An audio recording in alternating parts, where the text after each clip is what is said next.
Downstairs from my house in Yerushalayim, there's a store called Hanan. It's a chain of stores that says like office supplies and stuff like that. In the front glass counter, there's a sign in there that says this thing from Nachum Breslava, that if you're happy, you say, "Thank you, Hashem, you're so good to me."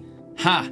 You think that's the best I can do? Let me show you. Ooh. And Hashem gives the person that much better. How much more so when it's right. positivity? If a person chas v'shalom, I should have said the story the other way around. Start with the negative, meaning to say, someone says, "Hashem, I can't take anymore." Hashem could say, "You think this is the worst that could be?" Chas v'shalom, chas v'shalom, I don't want to say it in my mouth. When it comes to good, you think this is the best I can do? There's so much good. I can do way better. Hashem can always make it better. There's no limit to how much better things can get. Always things can get better and better and better. Baruch Hashem.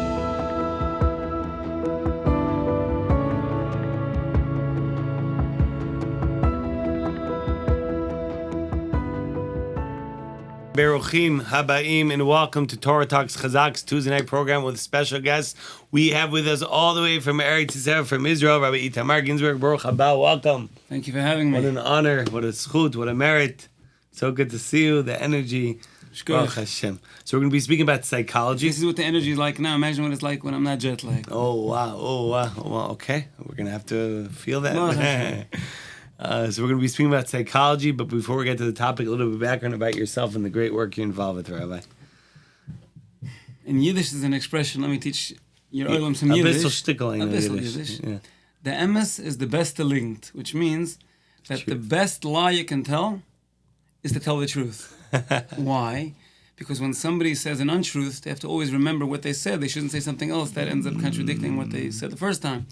But when someone says the truth, they never have to worry they're going to contradict themselves because there's only one truth. And so I don't really know, meaning I didn't really plan to get to the place that I got to do what I do. It kind of sort of happened. In hindsight, obviously, 2020, you look back, you say, sure, it just happened. But really, my background went from, I always knew as a kid, I always had this, both my grandparents all the way up come from major Hasidic dynasties. We discussed earlier. One of them is the famous and well-known Rabbi Nachman of Breslov, Chazaq, who himself was a great-grandson of the Baal Shem Tov. And so I always knew that I wanted to, let's say one day have a shul of my own. It was something I had a she'ifa for, I had a drive to have. But how I ended up in the position that I am, in which I am a speaker, a consultant for Jewish audiences, for Lahavdil non-Jewish audiences. I remember once giving a speech in Midlothian, Virginia, having a big, like one of these big gulp things from 7-Eleven in my hand to make sure I don't have any problems with people, giving me a hand, handshake. Certain people. And so I don't really know how I got here, meaning to say it wasn't planned that way. But what I do is I speak and I consult and I write for major companies, for entrepreneurs, for non-profits, and Baruch Hashem, I've been very blessed to be successful at what I do and have a lot of people who listen to me. I give weekly podcasts in Yiddish mostly. I've written for Entrepreneur Magazine, for many other famous magazines. I've been interviewed in hundreds of prestigious publications in the world, including, for example, the New York Times, and a whole alphabet soup. I used to list them, but it's been years already, so I don't do that anymore. And Baruch Hashem, Baruch Hashem, Chazaq. So welcome to Torah Talks. Thank you for having me. Your work is amazing. Chazaq's work is amazing. Hashem, you do Torah every day. We want to do more. Never satisfied. So this is a Torah Talk. And I heard before one of your staff members saying a typo. He was saying about how many kids he's been zoichet to help move into yeshiva, and by mistake he added a 0. And he was like, "Bez Hashem, we'll get there. 130,000. We'll get there. Be'ezat Hashem, we should be zoche. We should merit to be able to save more than each one is each one is an entire world. That's right. So generations far, and generations. at the time of this recording, over 1,700 neshamot, Baruch Hashem, souls that have been transferred, but many more Be'ezat Hashem Yitbarach, with God's help. So psychology. What is the connection to Torah? Is there anything that we could bring the two together? Okay, it's a big question. Yeah. We'll only be able to scratch the surface of it. I can always come back for a second, third, and fourth talk. Even though it's true, obviously, Chochma b'goyim tamen, that there is wisdom and there is a lot to be learned in many different fields. At the end of the day, everything is in the Torah. There is, just like in legal, in law, you have case law. whenever something is given in the halacha, there's a certain amount of case law that you can say, okay, it comes from the Torah, and this is what we have in the Torah, and this is how we can extrapolate from that into, I'm talking about major medical questions, I'm talking about all kinds of things, psychology, everything else, business, zoning, it's all in the Torah. I'll start with an example. I don't want to get too deep and technical, but if anyone wants to take the extra time to actually look this up, in the psukim, in the verses in the Torah, it's in Bereshis, you have Avram Avinu and Sarah Imenu, his wife, she passes away, right. And now he has a problem. What's his problem? He needs to bury her. He has to bury her, but he's not planning to stay here. So what happens if Avram Avinu buries his wife and then goes away, and then a week later the town decides to build a mall on top of where she's buried? He doesn't want to bury her in that case. So it's always been across the generations, throughout the generations, unfortunately in the 1930s to 1940s in Germany, and since then it hasn't been so respected, but over the course of many, many, many cultures and all the generations, a cemetery was always considered something that you don't chepa. You don't touch a cemetery, you let the people rest in peace. Cover the mace. Cover the mace. It's actually interesting that in Belgium, I'm not sure what the exact rules are, I think 50 years, after 50 years, they basically, like Potter's Field style, Oh, wow. they just dig it up, which is why all the the Jewish community of Belgium's cemeteries are actually just over the border in Putte, in Holland, because it shouldn't be subject to this problem. Wow. But if you look at the Torah and you look at Avram Avinu, and he's looking to bury his wife in the Maras HaMachpelah, which is actually where Adam and Chava are buried.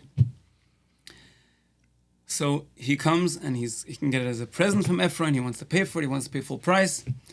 But if you look at back and forth a little bit, you see there's something very interesting. Avram Avinu is having this conversation not just with Ephron, but he's having the conversation in front of the entire community, entire Bnei Ches. And if you actually look at the translation of the words, you'll see, and he bows to Bnei Ches, and he speaks to Ephron, and he speaks to Bnei Ches, and he speaks to Ephron. And it does, when you just read it, you don't really notice the nuance, but once someone shows it to you, like if you look at it now after you listen to this conversation, you realize, and this is a brisker word, if I'm not mistaken, that he wants to make sure that he doesn't bury her in a field, and then the next week they go build a parking lot or a building or a mall, a shopping center on that field. So he's actually negotiating with the Bnei Ches, with the townspeople, to have this land zoned as a cemetery, and he's saying clearly, I want to bury my wife here, in order to get their approval, and only once he gets their approval, then he pays the money to Ephron, because otherwise he has no point in using the Maras HaMachpelah, because he's not going to bury her and then leave, and there'll be nothing left. So all those real estate people out there, we got zoning. Zoning is in the Torah, in Bereshis, in the very beginning.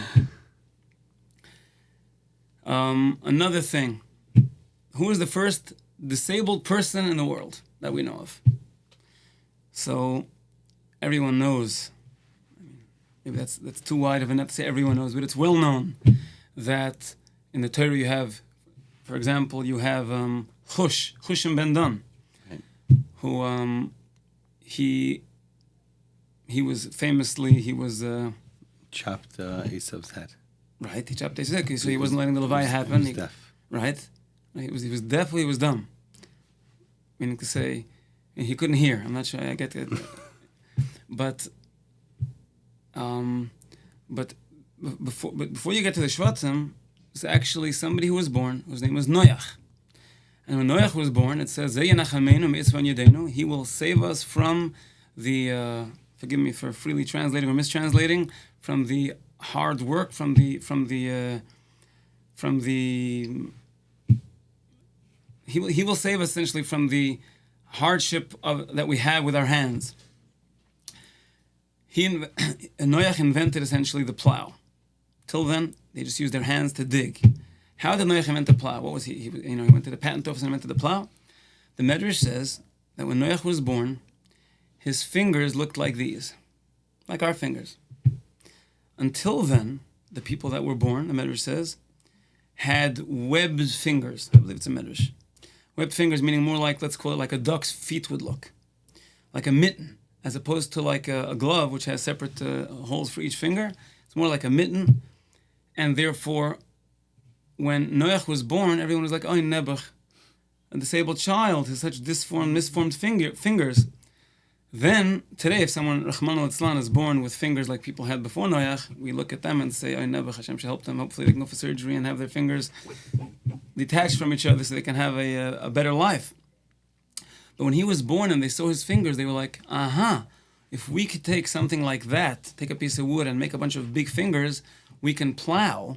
If we can plow, we can plant. Instead of just one little bit at a time using our hands, we could plow that much more. And actually business started, if you want to get back to another example, business started really, it makes Noach the first entrepreneur, because business started when you could not just feed your family, but you had extra.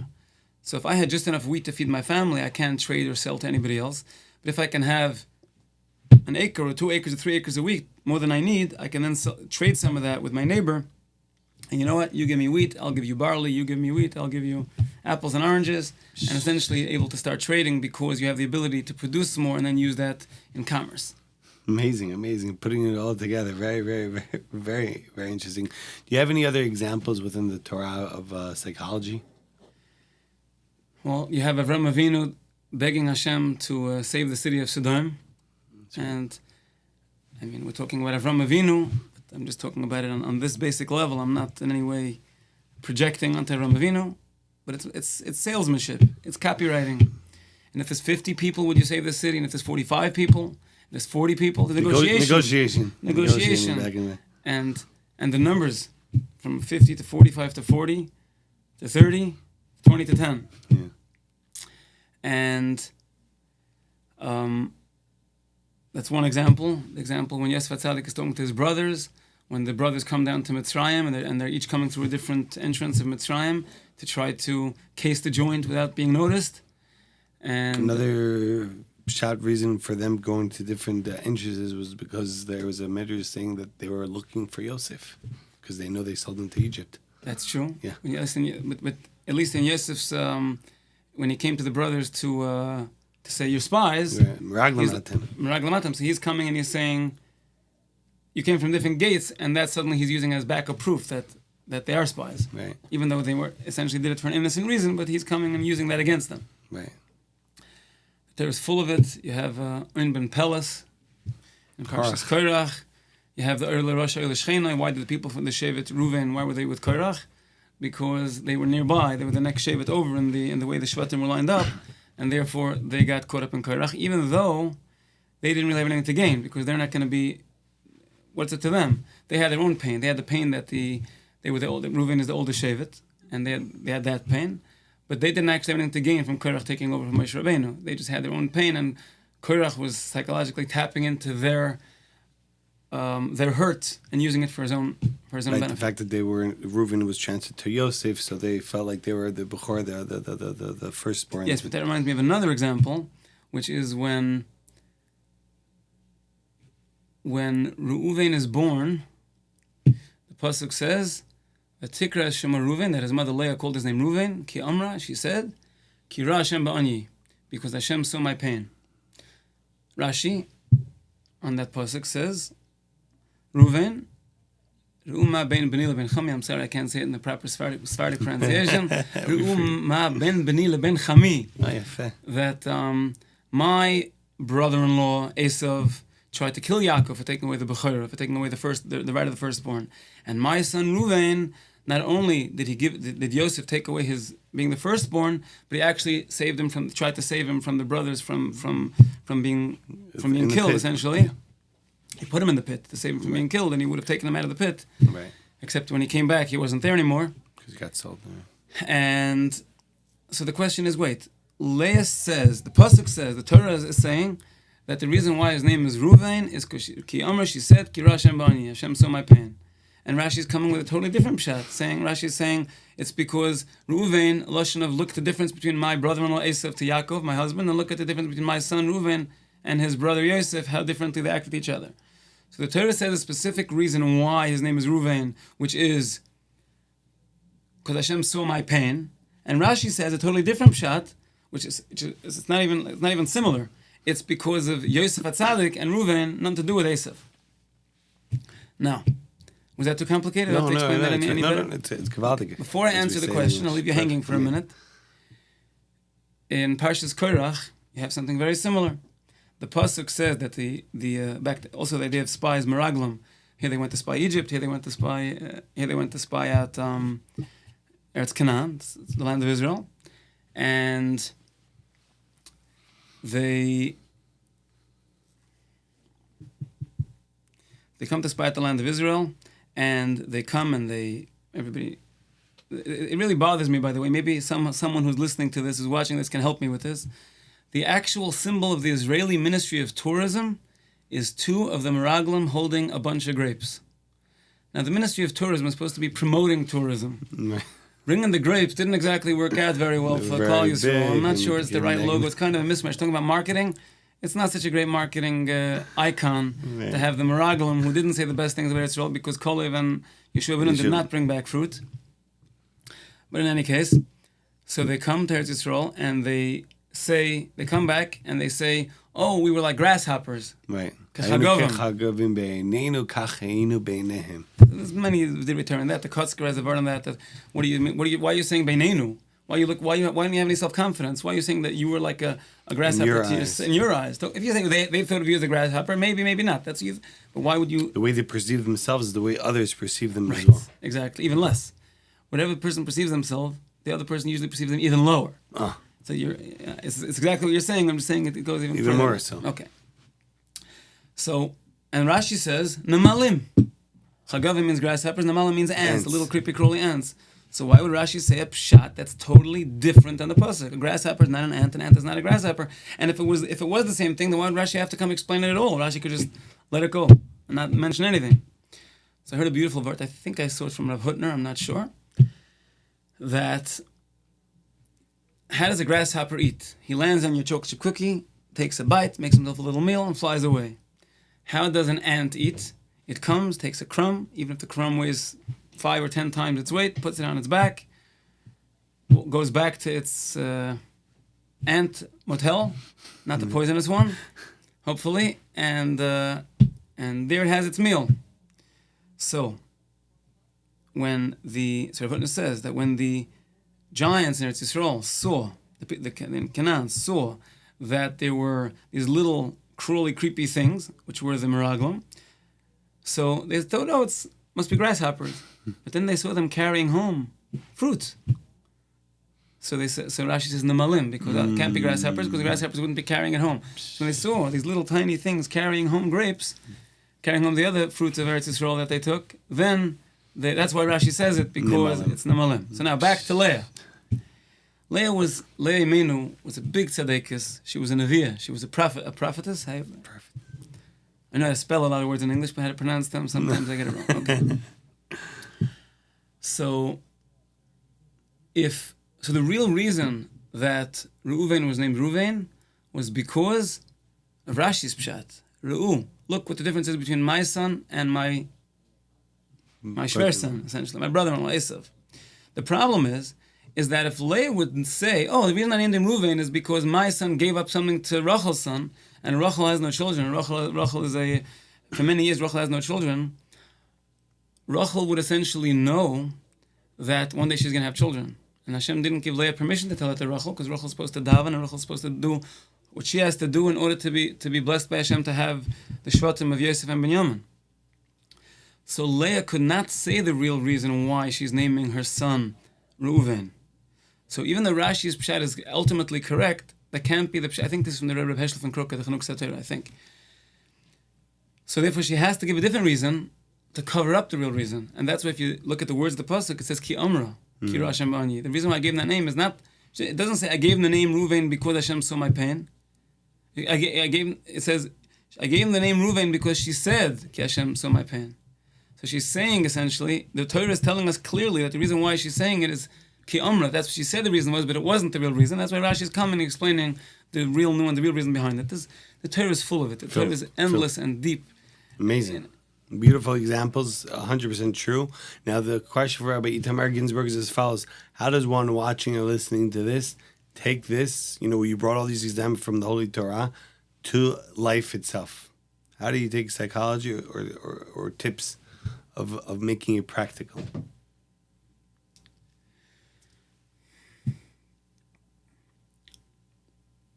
First of all, There's a pasuk in Tehillim, Harchiv picha v'maleu. Widen your mouth, Harchiv picha, you open your mouth wide, v'maleu, and I will fill it up with everything good. But the actual lashon of Harchiv picha is widen your mouth. That when a person smiles and a person takes things with a good attitude, Simcha, with happiness. Simcha, it's always going to be good at the end. If it's not good, it's not the end yet. That helps a person. Now, what does that have to do with your question? It's actually proven in psychology. It's proven that when a person smiles, when a person is in a good mood, they do better. Just like when a person, this is an interesting sales tip. I don't know if I should do it on camera. Can't hurt. I guess some people get some extra benefit out of it. Before you make a sales call, there's an expression: smile while you dial. Oh wow, I never heard of this. Okay, you smile while you dial, because that way when the person answers the phone, they hear the simcha in your voice, and it makes them more likely to actually be more listen to what you say. There's also about sitting instead of standing. If you're calling someone and you're laying in your lazy boy, or you're laying in bed or on the couch, it's not the same as when you're standing and you're excited. Standing is better. Standing is better. Maybe next time we should have a standing. But essentially, one of the tips that they give salespeople is when you're making a phone call. This is a Chazaq pen. That's right. It's a brand new pen, so don't worry. While they make the phone call, while they dial, they keep the pen in their mouth. Because when you keep a pen in your mouth, you're forcing yourself to smile. Wow. Which releases the endorphins, which means that when you take the pen out of your mouth, you're going to be that much more excited and have that much more cheshik in the conversation, which will come through. It's not just mitzvah gedol liyas b'simcha, my Zayd Reb Nachman, but it's not just as a mitzvah. It actually helps in practical terms. Everyone you talk to, everyone you interact with, when you do it when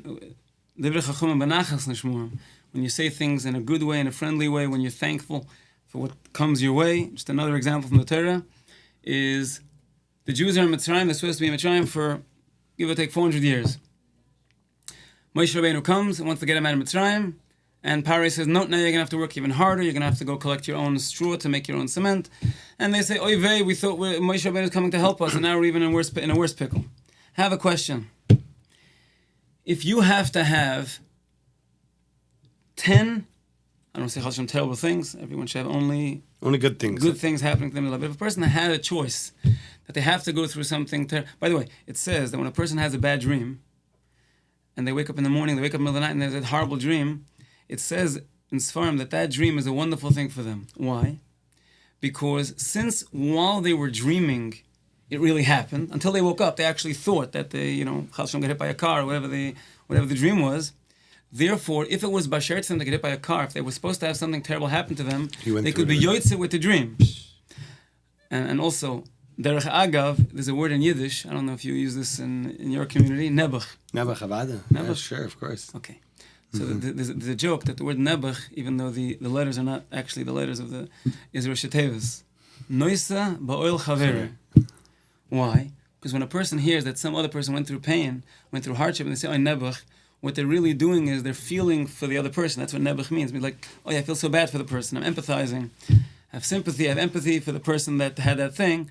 And when a person is supposed to have something happen to them, and they can be yoytze it by taking care of Hashem. Basically, when a person is supposed to have something bad happen to them, they can take care of it. They can essentially pater it. They can wipe it away by taking care of Hashem's children, by taking care of someone else with that problem.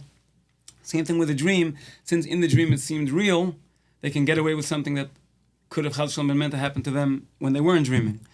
So back to what I was saying about Mitzrayim.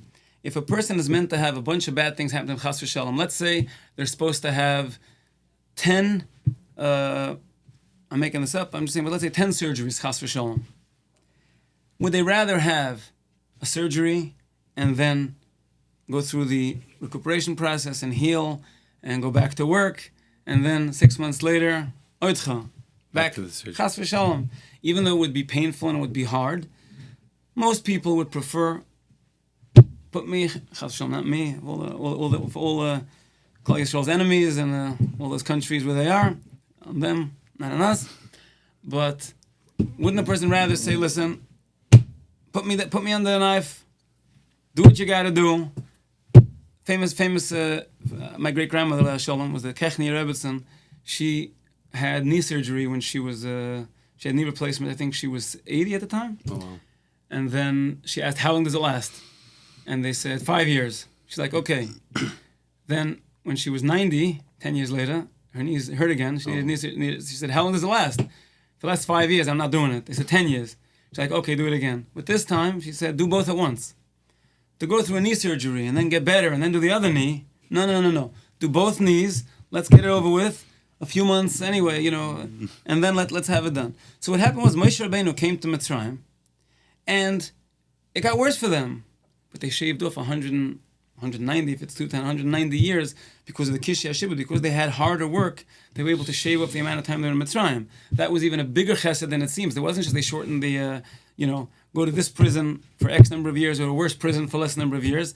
It's actually much more than that. Since the Yidden left Mitzrayim, the very last minute before they would have fallen into Nebuch, the lowest level of Tumah from which there is no escape, because they would have fallen into the Nun, the 50th step down the ladder, Nebuch, into not a good place. Hashem snatched them out of Mitzrayim the last second. Had they not had that thing where Moshe Rabbeinu came and made it harder, they would have not been able to leave after 210 years, because the Pasuk said they're supposed to be there for 400 years. And we wouldn't be here today having this wonderful conversation, having Chazaq being able to do all the amazing work they're doing. 100%. So whatever Hashem does for us is good. Hakol tova. Everything's for the best. And that is the ultimate piece of psychology that a person should be equipped with to go through life sailing smooth. Machshava chiyuvit, positive thinking. 100%. Mitzvah gdoliyot besimcha, always being happy. I heard a line from Nachman, your great-great-grandfather. Smile for no reason. The Kadosh Baruch Hu will give you a reason for the smile. Yes. Downstairs from my house in Yerushalayim, there's a store called Hanan. That's a chain of stores that says like office supplies and stuff like that. And in the front glass counter, basically the Rav just said, there's a sign on there that says, and this is essentially why in Parshas Korach, that's why it says that the Churban of the two Beit Mikdash were on that day of Tisha B'Av, because Hashem said, "Oh, you're crying over nothing." Shlach. I'm sorry. You're crying over nothing. I'll give you reason to cry for generations. I'll give you reason to cry about. So it says in the window, this thing from Nachum Breslava, that if you're happy, you say, "Thank you, Hashem, you're so good to me." Hashem says, I'm saying it in the human form.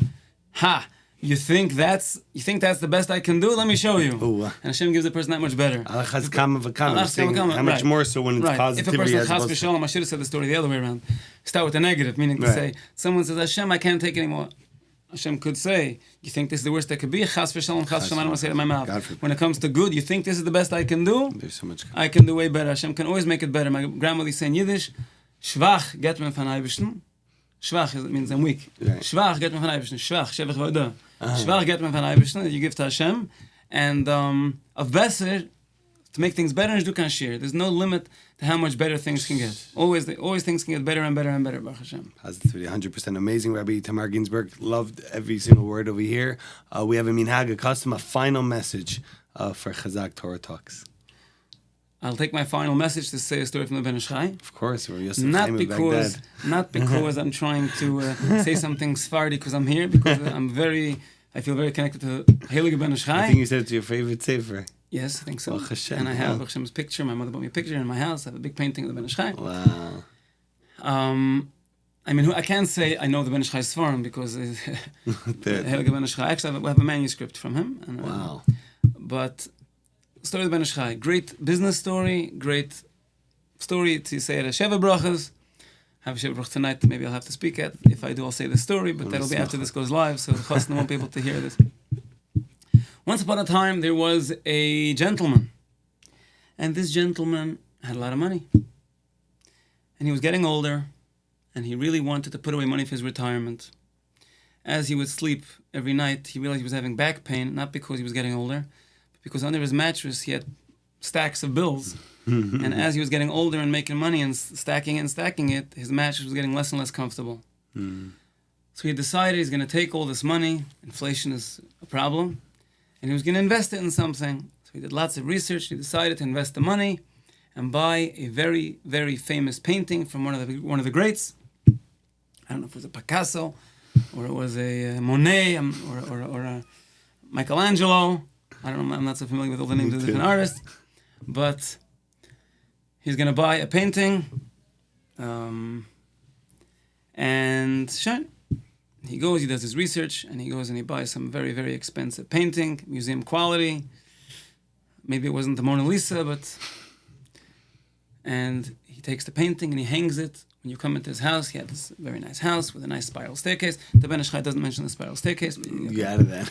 and right when you walk in, the big foyer, he hangs this beautiful, expensive painting. Now his bed is flat and he can sleep geschmack. And he has this big painting. Right when you come in the front door, you can see it from as you open the front door. He has this big painting. And every time he passes this painting, he thinks to himself, Baruch Hashem, when I finally retire and I get old, I'm going to be able to retire. I'm going to sell the painting. I have it's going up in value year after year. He keeps looking at the Sotheby's auction booklets to see how his painting is going up in value constantly. No offense to any other auction houses. And time passes, another year. Shine. One day a guy comes to his house to visit him and says, oh wow, that is such a great replica of that famous painting. Ooh. He says, replica? This is the painting. The guy says, nah. See on the upper left side, there's a black dot. There's like a black splotch. It's a replica. It's a good replica, but it's not the real thing. Now, just by the way, in China, people don't know this. Many people don't know this. That there's different cities that do different things. So it's not like you go in Manhattan, the garment district is garment, and then you have the next district. Jewelry district. Right. It's not like that. There's actual cities. There's cities that make sinks, and there's cities that make paintings. So they have cities, there's people, I've ordered paintings from China. I send them a picture and I give it as gifts and I have it hanging in my house. Very, very amazing paintings, copied from pictures of, So, but anyway, the guy says, this must be made in that town in China. And I'm kidding, Ben Ish Chai doesn't say that. But it's a very good replica, but it's not the real thing. And that's the proof, the little black splotch in the corner. And this Yid, we'll call him Rabbi Yidel, suddenly goes into a major depression. Maybe. He spent his entire... He thought he could sleep well because his mattress was flat. Now he finds out he can't sleep at all because his entire life savings is lost. And his kids see that Abba is getting very, very depressed. And they're thinking, what can we do to cheer up Abba? So one of them remembers that Abba really likes mustard. So that's his thing. Maybe because it says that when the Malachim came to Avram Avinu, he served them tongue with chardal, with mustard. I don't know why. Maybe there's a spiritual reason to it. But in any case, they knew that their father, Abba, likes mustard. So they went and they found every single brand of kosher mustard. I'm not sure Blue Papan is a kosher mustard or not. But they went for all the mustard, the famous mustard. They brought him a little bit of every mustard to try. They figured that'll cheer him up. He gave a little smile, but it didn't cheer him up. So what they did was they had a little plane, a little seaplane, fly over his house with one of these banners hanging behind it. It says, "We love you, Abba." And they made sure he was outside on the back porch in the backyard when it flew over, and he sort of gave a little smile, but it didn't really work. They said, okay, what can we do? You know what? We have a way to make him happy. So they got the Barnum and Bailey Circus to come to his backyard. And they had monkeys on motorcycles going upside down, and they had elephants standing on 2 feet, and they had rings of fire with lions jumping through them. Forgive me if I got the what actually happens in the Barnum and Bailey wrong. And the father gives a little smile, and he says to them, thank you, but it doesn't work. Maybe they tried medication, Ben Ish Chai doesn't say that, but in any case, he stayed depressed, he stayed glum, he stayed unhappy. Maybe he should have been happy anyway, but that's what happened to him. One day there's a knock on the door. He opens the door, and there's Nebuch. In Yiddish they say, ein Mensch lieb de Fleischl. There's an alcoholic at the door. Somebody who's far, far from Alcoholics Anonymous. His stench, his breath, and the stench of the individual himself was very, very, very unpleasant, to the extent that when he opened the door and his nose got the scent, the whiff of this person, he just backed away from the door because he couldn't take the smell. And as he backs away from the door, this alcoholic looks into the house and gasps and says, that's the famous painting. The guy pulls $10 out of his pocket, says, listen, here's $10. Go. It's not the famous painting. He's already maybe the guy's going to rob him. Not the famous painting. It's a replica. If you look on the left side in the corner, you see the black spot. It's not the real painting. The guy says, wait. The guy's like putting his foot in the door. The guy shouldn't be able to close the door. He says, wait, I got to tell you something. Wait. What is it? I used to be the curator of a major art museum. And then he fell into hard times. That's the original. You see that black splotch in the corner? That's what the artist put on the original painting, so that whoever copies his painting is going to not put the black splotch, because they're going to assume the black splotch is not supposed to be there. And that's actually the siman that this is the original painting. and it's not a replica. Wow. And the guy, he's happy, he's jolly, snaps out as if the last 10 years of depression never happened, no medication or nothing. And his kids come and say, Abba, we don't understand. We got you every kind of mustard. We brought the circus to your house. We had a plane flying over saying, Abba, we love you. Nothing helped. We tried everything. Some drunk managed to make you happy? So the father tells his kids, you don't understand. You tried to make me happy here. That guy might be a drunk, but he made me happy here. He took away the actual thing that was bothering me, and that's why I'm happy. Now the Ben Ish Chai uses this story to explain that when a person goes to a wedding, everyone's dancing, everyone's singing. There's one person at the wedding that's not as happy as everybody else, which sounds a little weird, but let's think about it for a second. When an Orthodox Jewish couple marries, the husband gives the wife a ksuba, ketubah. Ketubah? Ketubah. I didn't know you have vases by you guys. Okay. And it says that the husband promises. It's essentially a promise, a guarantee that if the marriage ends chas v'shalom, Doesn't work out, or if the husband dies chas v'shalom, whatever, then the wife is entitled to a certain amount of money. Right.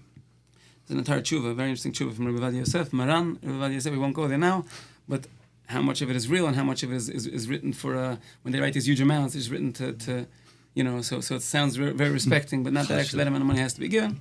But in any case, so everyone's happy, everyone's coming to the big party, but if the Chatan knows what it says, he knows he just obligated himself to a significant amount of money, and ultimately he's worried because everyone's hoping things are going to work out, but he's the one who's now, in this life experiment of life, hoping things are going to work out, and he's not really sure. So he has that certain sense of davening and hoping, and Yom Kippur is an amazing, great day, and all this person's sins are forgiven, and there were big tzaddikim when they were older wanted to get married a second time or another time just to be able to have another Yom Kippur because of the specialness of that day. But if only for that alone, meaning to say. But the chassan essentially has a certain worry in his heart. So the Ben Ish Chai says that when you come to a wedding and you tell the chassan, Kala na'ava chasida, you did a good match, she's a good woman, you're going to be happy together, you're taking away from him the worry that he has. So that's why the way to be Mesameach a chassan Kala is b'dvarim. Not by singing and dancing, b'dvarim, because you're actually not just giving him mustard, you're actually talking to the possible worry that he has in his heart. That's what the Ben Ish Chai said, brings the story down, brings it down as far as Samchay b'dvarim, that's how you Mesameach a chassan, a chatan. I use the story for business. I use the story for psychology. I use the story to explain that many of the things people try to do to get customers and to in chinuch and with their kids is they try to make them happy here. You got to try to make them happy here. If you can make them happy here, siyata d'shmaya, you're much better off. You're good to go. What a powerful story, Rabbi Issamar Ginzberg, quoting Rabbi Yosef Chaimberg, better known as the Ben Ish Chai. I loved it. Amazing, phenomenal, great. 2 thumbs up. Chazaq u'baruch. Thank you very, very much. For all that you do for Klal Yisrael, for the Jewish people, psychology, Torah, amazing. We want to thank our friends at Torah Anytime and all the podcast players and the many different ways of viewing this Torah Talks. Thank you very much. To daily giving, $1 a day goes a very far way. We're very appreciative to them. We want to remind everyone every single Tuesday night at 8:30 p.m. Eastern Standard Time, Chazaq Torah Talks, chazaq.org, chazaq.org/live. We encourage everyone to join.